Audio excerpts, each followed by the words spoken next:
India TV YouTube channel को subscribe करें और बेल आइकन दबाएं।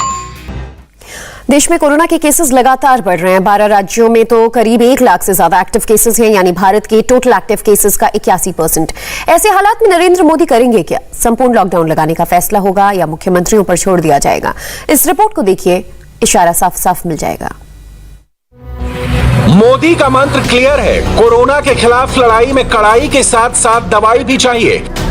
पूरे देश में अब तक 16 करोड़ से ज्यादा लोगों को वैक्सीनेट किया जा चुका है।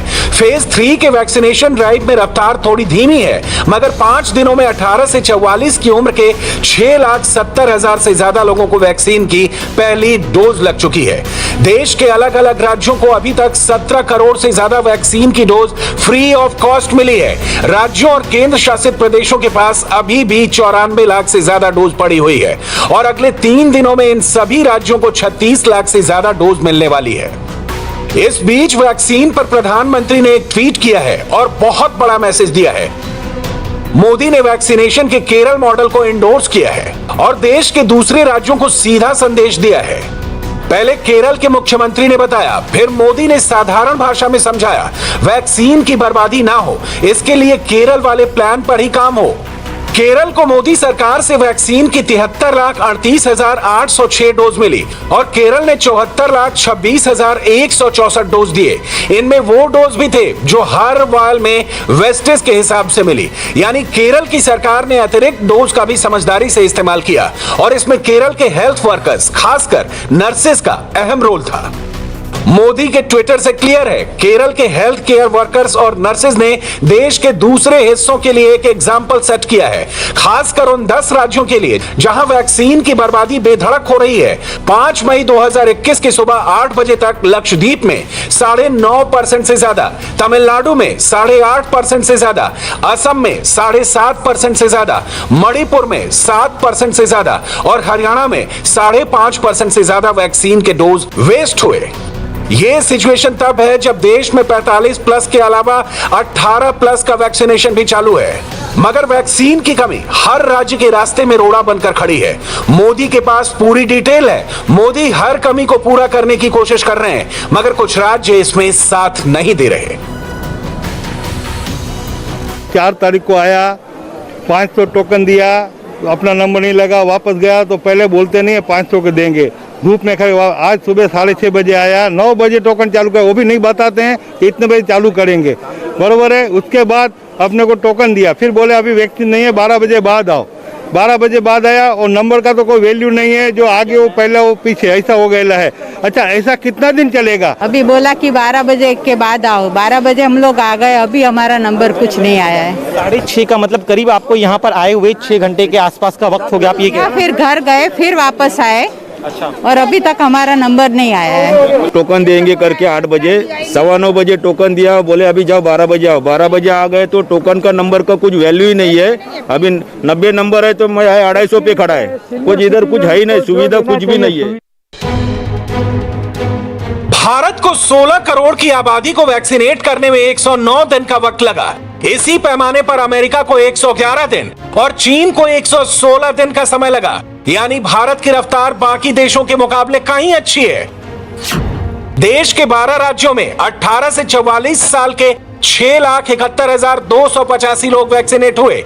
छत्तीसगढ़ में 1,026, दिल्ली में 82,000, गुजरात में 1,61,625, जम्मू कश्मीर में 10,885, हरियाणा में 99,680, कर्नाटक में 3,840, महाराष्ट्र में 1,11,621, ओडिशा में 13,768, पंजाब में 908, राजस्थान में 1,30,071, तमिलनाडु में 4,577 और यूपी में 51,284। मगर इसमें और तेजी लाने की जरूरत है। सर, हम लोग 6:30 बजे से सुबह से खड़े और मुझे फर्स्ट टोकन मिला मेरा रजिस्ट्रेशन नंबर देख के, और अभी मैं 11 बजे रिटर्न जा रहा हूँ और मुझे ये बोला गया कि उनके सिस्टम में जो अपडेट है, जो नाम है, उनमें हम लोग का किसी का नाम नहीं है। मेरे पीछे भी उन लोगों ने 4-5 लोगों से रजिस्ट्रेशन नंबर लिया, लेकिन किसी का भी उनके सिस्टम में नाम नहीं है। मुझे ये नहीं समझ में आ रहा वो किसको वैक्सीन लगाएंगे। वैक्सीनेशन नहीं लगी है, इतना ज़्यादा मिसमैनेजमेंट है कि पहले तो वेटिंग टाइम इतना ज़्यादा है क्योंकि अंदर जाके, और अभी आप देखेंगे सोशल डिस्टेंसिंग भी कोई नहीं है बाहर, फिर भी लोग समझ रहे हैं जो बाहर लाइन में हैं, बट अंदर आप देखेंगे बहुत ज़्यादा भीड़ भाड़ हो रखी है। 5 मई सुबह 8 बजे तक दिल्ली के पास 3,58,474 डोज, यूपी के पास 11,31,551, महाराष्ट्र के पास 8,17,038, झारखंड के पास 5,13,193, तेलंगाना के पास 4,67,503 कोविड वैक्सीन डोज उपलब्ध थी। ये आंकड़े हैं और कायदे से हर राज्य की कोशिश ये होनी चाहिए कि जल्द से जल्द इन नंबर्स को कम करके नए सिरे से नए नंबर्स के साथ वैक्सीनेशन ड्राइव तेजी से चलाई जाए। कोविशील्ड और कोवैक्सीन के अलावा भारत को स्पुतनिक वी भी मिल चुकी है। रूसी वैक्सीन के 1.5 लाख डोज पहले ही आ चुकी है और जल्द ही इसमें इजाफा होगा।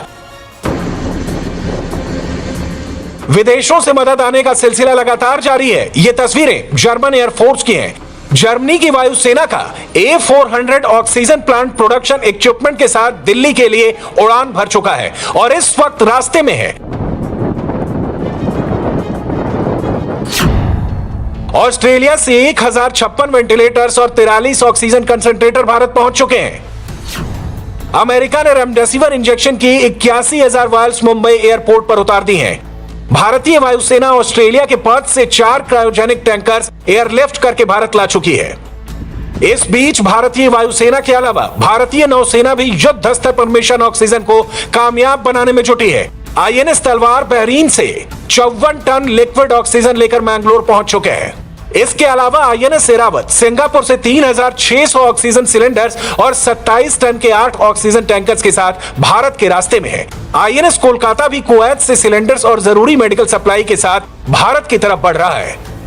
वायुसेना आसमान में एक्टिव है, नौसेना समंदर में सक्रिय है और इंडियन आर्मी जमीन पर काम कर रही है। लखनऊ में रिकॉर्ड टाइम में अटल बिहारी वाजपेयी कोविड हॉस्पिटल को ऑपरेशनल कर दिया गया है।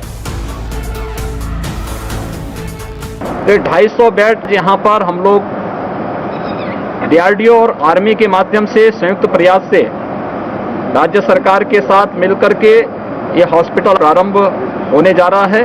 फिलहाल इसको चरणबद्ध तरीके से शुरू किया जाएगा। आज यहाँ 250 बेड से शुरुआत की जा रही है। 150 उसमें वेंटिलेटर्स वाले बेड होंगे यानी कि ICU बेड होंगे और 100 इसमें ऑक्सीजन युक्त बेड होंगे।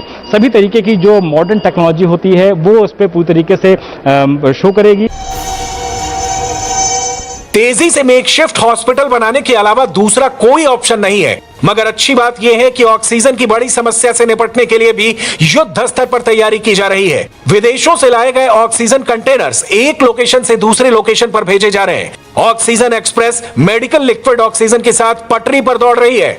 डिमांड एंड सप्लाई चेन थोड़ी मजबूत हुई है और दूसरी तरफ PM केयर्स के तहत दिल्ली के एम्स और RML हॉस्पिटल में 2 high flow medical oxygen plants install कर दिए गए हैं। इंडिया टीवी संवाददाता भास्कर मिश्रा की ये रिपोर्ट देखिए।